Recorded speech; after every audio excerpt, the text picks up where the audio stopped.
એક તરફ પ્રદૂષણને ઘટાડવા સરકાર ઈ વાહન વાપરવા પર ભાર મૂકી રહી છે, તો બીજી તરફ ભાવનગર મનપા ઇલેક્ટ્રિક વાહનની ખરીદી પર 1.5% જેટલો ટેક્સ વસૂલતી હતી, જેને લઈને મામલો ગરમાતા હવે ભાવનગર મનપાએ ટેક્સમાંથી સંપૂર્ણ રાહત આપવાનો નિર્ણય કર્યો છે।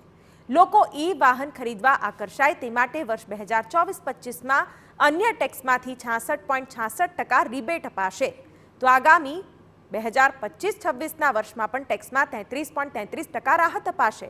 મહત્વનું છે કે રાજ્યમાં ક્યાંય પણ ઈ વાહનની ખરીદીમાં ટેક્સ વસૂલાતો નથી, પરંતુ ભાવનગર મનપાએ 1.5% ખરીદી ટેક્સ લગાવવાનો મનસ્વી નિર્ણય કર્યો હતો।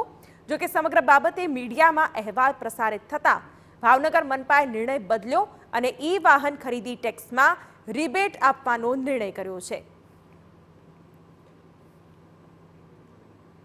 જગ્યાએ ઇલેક્ટ્રિક વાહનોને પ્રોત્સાહન મળી રહે, પ્રદૂષણ ઘટે, લોકોનો અભિગમ બદલાય ઇલેક્ટ્રિક વાહનો પ્રત્યે, એટલા માટે ભાવનગર મહાનગરપાલિકાએ પણ રોડ જે ટેક્સ લેવામાં આવે છે એમાં વર્ષ 2024-25ની અંદર 66.66% જે ટેક્સ લેવા પાત્ર થાય છે એની અંદર રિબેટ આપવાના છીએ અને 25-26માં 33% રિબેટ આપવાનું સ્ટેન્ડિંગ કમિટીએ ઠરાવ કર્યો છે।